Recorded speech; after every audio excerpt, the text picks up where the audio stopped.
Straight line के सवाल जो है वो 12 नंबर के पेपर में 2023 वाइट पेपर, ठीक है ना। खाली 5 सवाल करने अपने को। कितने सवाल करने? 5 सवाल। स्ट्रेट लाइन के जो 5 सवाल है उसमें से एक सवाल सेक्शन सी में 8 नंबर का आने वाला है, ठीक है। सर्कल और स्ट्रेट लाइन खाली 5 6 सवाल, उससे ज्यादा सवाल नहीं करना, ठीक है ना। सबसे पहले अपन यहाँ सीख रहे हैं एरिया ऑफ ट्रायंगल।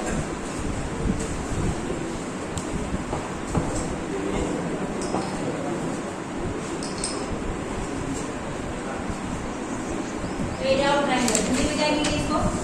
त्रिभुज का क्षेत्रफल, ठीक है ना। त्रिभुज का क्षेत्रफल कैसे निकालना है? जो अपने को एक ट्रायंगल दे रखा है, ट्रायंगल की कितनी साइड्स होती है? 3 साइड्स होती है। इसको लिखा है यहाँ पे ए, बी और सी। ए के कोऑर्डिनेट्स को माना x1 y1, बी के कोऑर्डिनेट्स को माना x2 y2 और सी के कोऑर्डिनेट्स को माना x3 y3। अब इसका एरिया ऑफ ट्रायंगल निकालना, फॉर्मूला लगाएंगे 1/2 और डिटरमिनेंट, ठीक है। इसका साइन डिटरमिनेंट, तो यहाँ पे लिखना है x1 y1 x2 y2 x3 y3। यहाँ पे क्या लिखना है? 1 1। ये फॉर्मूला लगाएंगे एरिया ऑफ ट्रायंगल। अब ये 3 नंबर का सवाल आता है एग्जाम में, तो कितना आसान सवाल है। ये तीनों चीजें दे रखी होगी पेपर में। इसके बाद अपने को एरिया ऑफ ट्रायंगल निकालना। सवाल 2 कंडीशन में आएगा, या तो गिवन है एरिया ऑफ ट्रायंगल दे रखा होगा, एरिया ऑफ ट्रायंगल 10 20 30 जो भी दे रखा है, और वहाँ पे एक वैल्यू दे रखी है ए या बी सी, तो उसमें से ए निकालना या फिर एरिया ऑफ ट्रायंगल निकालना। फॉर्मूला समझना है, ठीक है। अब इसका एक सवाल हो, देखो सवाल लिखो। इफ वर्टिसेस ऑफ ट्रायंगल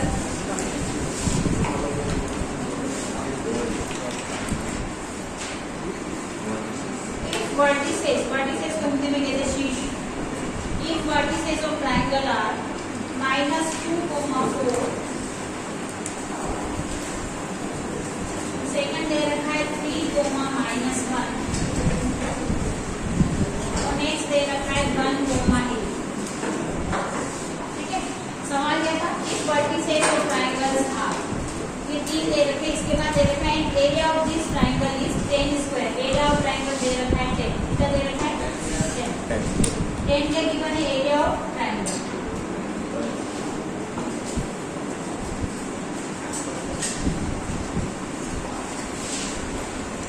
अब देखो बोर्ड पे सवाल लिखो। एरिया ऑफ ट्रायंगल सबसे पहले यहाँ पे कितना लिखना है? 10। एरिया ऑफ ट्रायंगल की जगह कितना लिखेंगे? 10 लिखेंगे। इसके बाद यहाँ पे बोलो कोऑर्डिनेट्स दे रखे सवाल x1 y1 x2 y2 और x3 y3। तो कितना दे रखा है? -2 और 4, 3 और -1 1 और 8, और यहाँ पे कितना है? 1 1।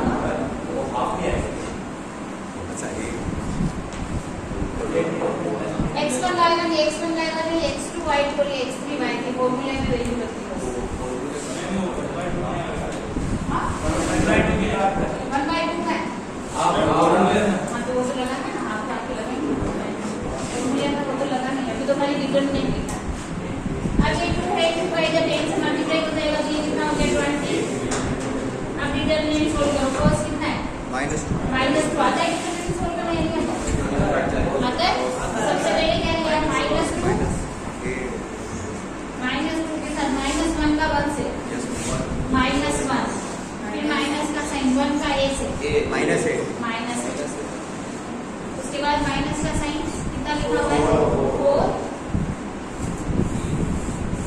4 में ये पूरा कॉलम और ये पूरी रो नहीं आएगी। ये कितना 1 से 3 -1 प्लस 1, और 1 के साथ क्या आएगा? ये पूरी कॉलम और ये पूरा माइनस माइनस क्या हो गया? अब ये 3 नंबर के लिए सवाल पूरा नहीं, ठीक है, आराम से कर सकते। अब यहाँ पे कितना हो गया? 20 इक्वल में गया, एक राशि से मल्टीप्लिकेशन। अब इसको सोल्व करो। ये कितना हो गया? माइनस माइनस प्लस का 2, माइनस माइनस प्लस 2 है, 3 में से बन गया तो कितना बचा? 2।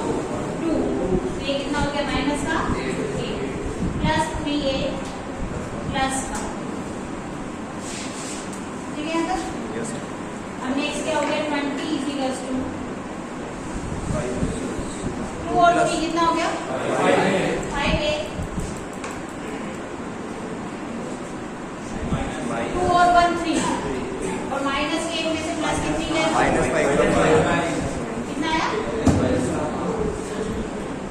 Ma'am minus 5a minus 5 is equals to 20। तो 5a is equals to कितना हो जाएगा 5a कितना हो जाएगा 5a is equals to 20 minus का 5 इधर आएगा तो किसका हो जाएगा प्लस का 5। 5a is equals to 25 a is equals to कितना हो गया 5 से 25 कितनी बार कैंसिल होगा a की वैल्यू कितनी है 5। अब दूसरा जो सवाल की मेथड होगी यहाँ पे तो वैल्यू दे रखी होगी यहाँ पे साइड दे रखा होगा कितना दे रखा होगा 5 और इसमें एरिया ऑफ ट्रायंगल निकालोगे तो आंसर कितना आएंगे कितने आंसर आएंगे आगे समझ में दोनों तरफ से आएगा कर सकते हो। लिखो वर्टिसेस दे रखे 1 1 पहले वर्टिसेस है 1 1 ए को लिखो 1 1 सेकंड वर्टिसेस है 3 2 ए के वर्टिसेस 1 1 बी के लिखे 3 2 और सी के वर्टिसेस है 4 4 फटाफट करके बताओ 1 1 3 2 और 4 4। नेक्स्ट हेडिंग डालो स्ट्रेट लाइन। नेक्स्ट हेडिंग डालो स्ट्रेट लाइन सरल रेखा। ये क्या है बता दो। Yes ma'am. x एक्सिस है ये होता है ये x होता है ये y होता है ये और अपने जो सिलेबस में वो है 2D कोऑर्डिनेट्स में 2D मतलब जिसमें 2 एक्सिस होंगे एक और एक y। अगर यहाँ पे मैंने ग्राफ बनाया ग्राफ के पॉइंट इस तरह से आए तो बिल्कुल स्ट्रेट लाइन में जाए ठीक है ना एक ही लाइन में सारे पॉइंट तो ये लाइन स्ट्रेट लाइन कहलाएगी या नहीं कहलाएगी ना कि अगर मैं एक लाइन खींचूं उस लाइन के अंदर ही सारे पॉइंट्स आने तो कौन सी लाइन कहलाएगी स्ट्रेट लाइन। अब स्ट्रेट लाइन में अगर यहाँ पूछा जाए आपको यहाँ से इसकी डिस्टेंस निकालनी तो ये कितने डिग्री का एंगल बनता है 90 डिग्री का और ये चीज क्या कहलाती है बताओ परपेंडिकुलर ये क्या कहलाती है ये क्या कहलाता है हाइपोटेन्यूज। जब भी स्ट्रेट लाइन की बात आएगी दिमाग में इक्वेशन याद होनी चाहिए कि y equals to mx plus c ये स्ट्रेट लाइन की इक्वेशन क्या है y equals to mx plus c। अब यहाँ m क्या है m ये है m अपना होगा यहाँ पे tan थीटा क्यों होगा परपेंडिकुलर और बेस क्या रिलेशन होता है परपेंडिकुलर और बेस tan थीटा हो गया पंडित बद्री प्रसाद तो क्या होता है p अपॉन d किसका होता है tan का तो m यहाँ पे हमेशा होगा tan थीटा क्या होगा tan थीटा और c अपने को दे रखा होगा c यहाँ से यहाँ तक की जो डिस्टेंस है वो क्या कहलाएगी क्या कहलाएगी तो लाइन की इक्वेशन क्या रखेंगे y equals to mx plus c। पहला फॉर्मूला याद हो गया जब भी लाइन आएगी इक्वेशन में याद रखेंगे y equals to mx plus c ठीक है। अब दूसरा फॉर्मूला जब कोई लाइन किसी पॉइंट से जाती है और वो पॉइंट अपन ने लिया x1 और y1 क्या लिया x1 y दूसरा कोऑर्डिनेट्स लिया x2 और y2। अगर कोई लाइन दो पॉइंट से जा रही है पॉइंट्स दे रखे अपने को a दे रखा है x1 y1 दूसरा दे रखा है x2 और y2। इस कंडीशन में लाइन की इक्वेशन निकालने का जो फॉर्मूला होगा ये होगा y minus y1 is equals to m x minus x। ठीक है पेपर में सवाल नहीं क्लियर लिखा होगा एक लाइन जो है वो दो पॉइंट से पास होती है पॉइंट दे रखे क्या नहीं 4 4 8 कुछ भी दे रखा होगा उस कंडीशन में जब भी दो कोऑर्डिनेट दे रखे और सरल रेखा लिखा हुआ है स्ट्रेट लाइन लिखा हुआ है मतलब क्या लगाओगे formula y minus y1 is equal to mx minus x। अब इस m कैसे निकालोगे m निकालने का तरीका है y2 minus y1 upon x2 minus. अब देखो यहाँ ये दोनों चीजें दे रखी y2 दे रखा होगा y1 दे रखा होगा x1 और x2 दे n की जो वैल्यू आएगी उसको यहाँ पे रखो। x इक्वेशन का मतलब क्या होता है? इक्वेशन का मतलब होता है कि x और y में आएगी लीनियर इक्वेशन पढ़े हो 10 क्लास में। अब इक्वेशन का मतलब वेरिएबल, वन वेरिएबल में भी हो सकती है, टू वेरिएबल में हो सकती है। एक तो होगा x, या होगा x। तो इक्वेशन हमेशा x y में आएगी, यहाँ पे x ही रहेगा, यहाँ पे वैल्यू जो होगी वो आएगी, ठीक है ना। y है तो y रहेगा, x है तो x रहेगा, और यहाँ पे x और x1 की वैल्यू जो सवाल में दे रहे थे, अभी मैं सवाल करा रही हूँ। ये दो फॉर्मूले समझ में आ गए। तीसरा फॉर्मूला, जब एंगल निकालने के लिए पूछा जाए, दो लाइन दे रखी है और दो लाइन के बीच में एंगल निकालना है, क्या निकालना है? एंगल। क्या फॉर्मूला लगाओगे? tan इनवर्स, फॉर्मूला सबने पढ़ा होगा, m1 minus m2 upon 1 plus m1 और m2। tan a plus b का फॉर्मूला याद है? tan a plus tan b upon 1 minus tan a tan b, first semester में पढ़ा था, ठीक है। यहाँ पे theta is equal to formula लगाएंगे tan inverse m1 minus m2, m1 minus m2 upon 1 plus m1 m2। ये कब लगाएंगे फॉर्मूला? एंगल निकालना होगा। जब दो लाइन दे रखी है और उनका एंगल निकालने के लिए पूछा जाए तो अपन फॉर्मूला लगाएंगे। तो ये तीसरा फॉर्मूला हो गया। फोर्थ फॉर्मूला कंडीशन के लिए, इक्वेशन, अगर कंडीशन पूछी हो, कंडीशन और इक्वेशन दोनों में फर्क है। अगर परपेंडिकुलर के लिए पूछा है, परपेंडिकुलर का मतलब क्या होता है पता है? 90 डिग्री। 90 डिग्री मतलब एक लाइन है, दूसरी लाइन इसमें कितने डिग्री एंगल बनाएगी? 90 डिग्री। उस कंडीशन में अगर सवाल में m1 और m2 बराबर आ जाता है, m1 और m2 की वैल्यू जो है वो किसके बराबर आ जाती है? माइनस m1 m2 माइनस 1 क्या आएगा? तो अपन कहेंगे दोनों लाइन आपस में क्या है? और अगर पैरेलल के लिए पूछा जाए तो m1 किसके बराबर हो जाएगा?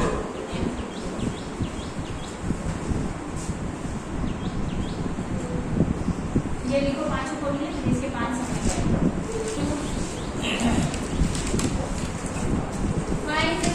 Find the equation of the line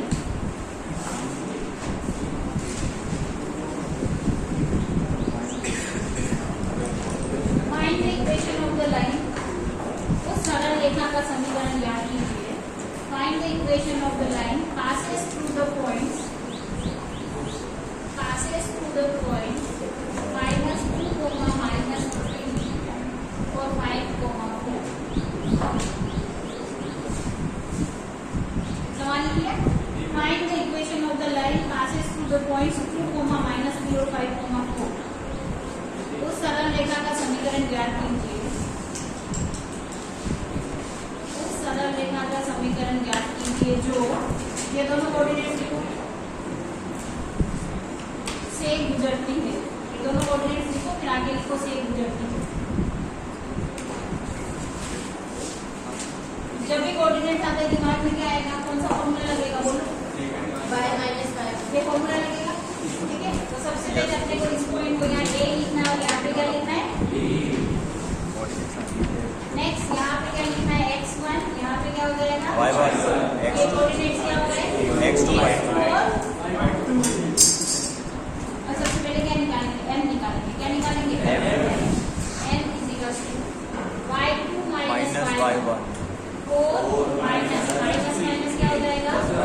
+3 x2 minus x1 5 minus minus क्या हो गया? ये कितना आ गया? 7 अपॉन 7 आंसर कितना आ गया? 1। इसे m निकालने में प्रॉब्लम है कि नहीं? आराम से निकल जाएगा। अब इक्वेशन में वैल्यू रख दो। y minus y1 y minus minus minus क्या हो जाएगा? m कितना है? 1 x माइनस x1 कितना है? -2 प्लस माइनस क्या हो गया? तो अब इक्वेशन हो गई y plus 3 is equal to x plus 2। अब ये इक्वेशन ऑफ लाइन है, लाइन की इक्वेशन फॉर्मेट क्या होना चाहिए? y is equal to mx plus 6। तो यहाँ पे ये लिखा y is equal to x plus 2 minus 3। Plus का 3 था, इसको इधर भेज दिया, माइनस का 3 हो गया। अब नेक्स्ट क्या हो गया? y is equal to x minus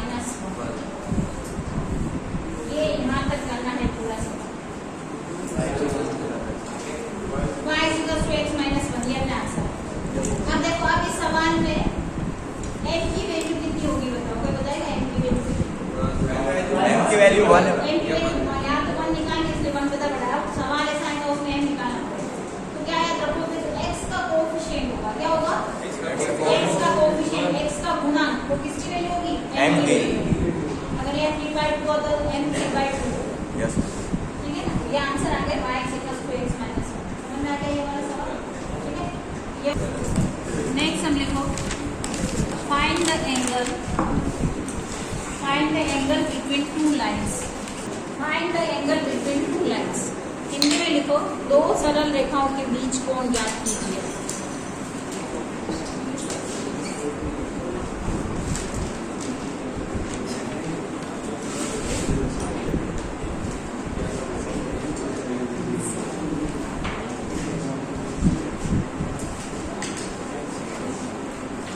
इनके बीच में क्या निकालना है अपने को? एंगल एंगल निकालना है, ठीक है। दो इक्वेशन दे रखी होगी एंगल निकालने के लिए। अब देखो यहाँ पे एक एक स्टेप क्या है। सबसे पहले इक्वेशन का फॉर्मेट होता है y = mx + c। क्या होता है? y = mx + 6 mx + c। तो इसको इसी फॉर्मेट में लिखेंगे तो यहाँ पे लिखा -2y = दोनों को बराबर के इधर भेजा तो कितना हो गया -x। पहले स्टेप -2y यस ये दोनों बराबर के उधर भेजा तो क्या हो गया -x और -6। अब तीनों पे माइनस है क्या है माइनस हट सकता है? ये माइनस है दोनों का माइनस कॉमन लोगे तो माइनस माइनस आपस में क्या हो जाएगा कैंसिल हो जाएगा। तो इक्वेशन को इस तरह से लिख सकते हो 2y = x + 6। अब इक्वेशन का फॉर्मेट होता है y = mx + c। क्या होता है? y = mx + c। इस y के साथ क्या है यहाँ पे 2 को इधर डिवाइड में देना। या तो पूरी इक्वेशन को ऐसा बोले कि 2 से डिवाइड करें या फिर ये जो 2 है इधर मल्टीप्लाई में इधर इन दोनों में क्या हो जाएगा डिवाइड। तो इस तरह से लिखना है y = x/2 + 6/2। और अभी मैंने कहा जो x का कोएफिशिएंट है जो x का गुणांक है वो m होगा। क्या होगा? m। कितना होगा m? m1 = 1/2। Same process 3y = x बराबर के उधर जाएगा किसका हो जाएगा -x + 5 5 इधर ही इसलिए 5 में चेंज किया। अब y के साथ कितना है 3 y = हो जाएगा -x/3 + 5/3। अब n कितना हो जाएगा 1/3 -1/.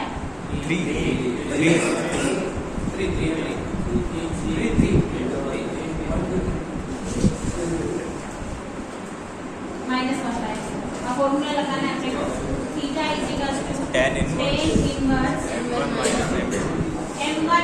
m2। देखो खड़ा हो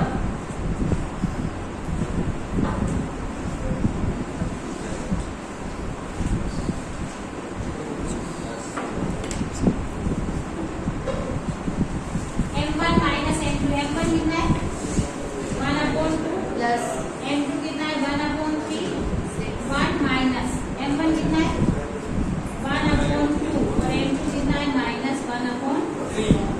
जो वैल्यू है पूरा ठीक है खड़ा रहे बैठी चीज आज बुलाएंगे नहीं बुलाएं। थीटा = ये हो गया tan इनवर्स मैं वो नीचे 1 + 1 m1 - m2 माइनस माइनस क्या हो गया प्लस हो गया ना यस मैम क्योंकि माइनस का 1/3 था हाँ, नीचे नीचे वाला माइनस लिखा है ना यहाँ पे प्लस आप करेंगे ना 1 प्लस अब ये 3 और 2 का ऐसे कितना आ गया 6 2 को 6 से डिवाइड किया कितना आ गया 3 प्लस यहाँ कितना आ गया अपॉन 3 2 का कितना हो गया 6 का 1 से मल्टीप्लिकेशन 6 प्लस माइनस क्या कितना आ गया 1/6 से 6 तो क्या हो गया कैंसिल हो गया 3 और 2 कितना हो 5 1 5 से 1 क्या हो जाएगा 1 आंसर कितना आ गया tan इनवर्स कितना आ गया अब tan में 1 किसकी वैल्यू होती है 0 tan 45 की किसकी वैल्यू होती है tan में 1 tan 45 की वैल्यू होती है। तो यहाँ पे कितना है tan 45 tan इनवर्स का मतलब 1/10 होता है। ये tan इनवर्स से tan आपस में क्या हो जाएगा कैंसिल हो जाएगा। आंसर कितना आया 45 और इसको